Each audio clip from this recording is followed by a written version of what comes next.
My name is Peter Foreman. I'm an associate professor of management here at Illinois State University.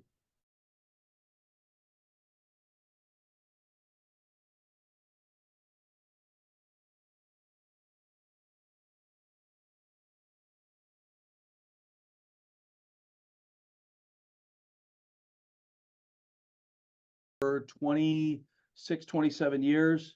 Took me a while to finish my PhD because I was raising young kids. So it took me a while to finish my PhD. I also lost my advisor twice.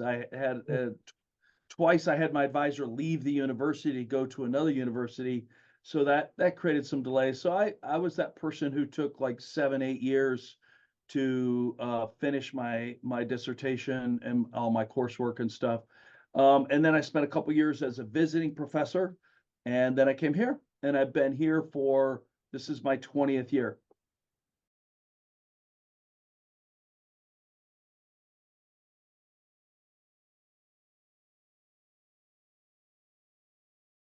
Said to myself, well, let's think about a career in econ finance, but let me start with an MBA. So I went back, got my MBA, did very well, actually took some PhD level classes during my MBA.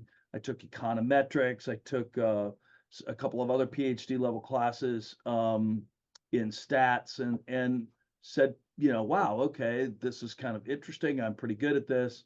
Let me apply for PhD programs in econ and finance. And anyway, I got into some programs at econ finance, but I had an MBA professor at the University of Illinois who convinced me to stay on at University of Illinois and go into the management organizational behavior program. It was really kind of funny. It's one of my favorite professors in the MBA program, and he said, sure, econ finance are great careers, but I think you'd make a great management professor. And he was very persuasive.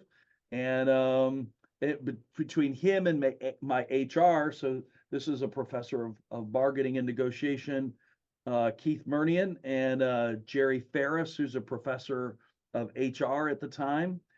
Keith has since passed of cancer. Jerry is now a professor at Florida State, but they were both at University of Illinois at the time, and they were both MBA professors. And both of them said to me, "Yeah, you really ought to think about a career in academia and management or organizational behavior or HR."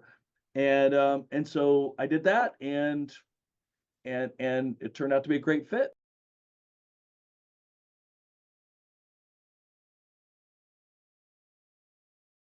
It was economics, but it was a behavioral approach to economics, and that's where I began to come in contact with people who moved the conversation more towards organizations. They had said, "Hey, what you're really interested in is essentially applied psychology and sociology, and we have a field for that. It's called management, and how people at the individual level, that would be organizational behavior." And then collectively at the level of the organization, so organizational behavior and then organizational theory, how people individually and collectively make decisions, manage uncertainty, manage risk. And so that's the impetus for my interest in organizations and people within organizations. I find social behavior to be fascinating. I tend to constantly be analyzing things through this lens of behavior and trying to make inferences about why people make the decisions they do or have the priorities that they have or choose of action that they do. Um, yeah, and so within the context of organizations, I mean, organizations are prevalent everywhere. If we define organizations very broadly as just a group of individuals that collectively are oriented towards a common mission to achieve a common set of goals through collective action and collective activity. If we define an organization quite broadly, it's kind of hard to imagine any kind of action in society that isn't tied to organizations. So our society is filled with organizations at all levels. And so to me, the fascination of, again, starting with this economic approach, this behavioral approach to economic decision making, which eventually led me to trying to understand human behavior more generally, and why we do the things we do, and why we sometimes don't do the things that might be, better approaches or better ways of doing things.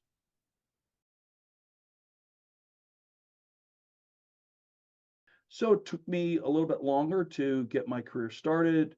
Took me a little bit longer to get tenure. And so that's been one of the challenges. Now I'm an empty nester, my kids are grown. Now I actually have grandkids. But I think early on in my career, especially as I was getting my PhD and doing the visiting professor thing, and then starting out and trying to get tenure, which of course I got, that was a challenge, was the family, sort of the work family balance. I think another issue too that I'll say these are probably the two biggest issues is trying to figure out your space and I do work on organizational identity and image and reputation. And to borrow from that notion of organizational identity, trying to figure out your personal identity as an academic. Who are you? What do you want to be known for? What particular stream of research or area of expertise do you want to carve out as your domain, as your home? And for me, early on, my second advisor, I told you I lost a couple advisors. My second advisor was David Wetton, who is arguably the grandfather or godfather of the concept of organizational identity. And so I gravitated towards that, not just because of him, but it just was a natural fit with me and my interest in and trying to understand, again, human behavior. And then my second advisor, after Dave left to go to BYU, to Brigham Young, as an endowed chair, Mike Pratt became my advisor. And Mike has, Dave was arguably the leader of the field of organizational identity in his generation. He's retired 10 years ago, but Mike Pratt at Boston College has become arguably one of the top 4 or 5 most cited researchers on organizational identity in the world. And so I was lucky, I was blessed to have two great mentors. And so my space became this space of organizational identity. It's being around these young people that are 20, 21, 22, MBAs more like in their, late 20s on into late 30s. Um, that energy, that enthusiasm, that vitality, that curiosity, they haven't developed the kind of cynicism, the sort of jaded view. They're still optimistic. They still think they can change the world. Of course, quickly they'll find out they can't, but at this point, they still think they can. And I find that really refreshing. Maybe we should be focusing on issues of credibility, transparency, integrity, trust. This kind of comes back to unions, where Starbucks employees want to be unionized, Chipotle employees have been union. Groups of people that have never been unionized are trying to unionize. A lot of that is because there's a breakdown in trust. Do we really trust the organization we work for, and are they really acting in our best interests? Um, and we've had theories that have been around for decades to talk about this, agency theory in particular, and the principal agent problem. But yeah, so I would say, one of the things I think we need to be focusing on is transparency in our relationships and our transactions. And when I say relationships, I mean our professional relationships, our commercial relationships, our exchange relationships. So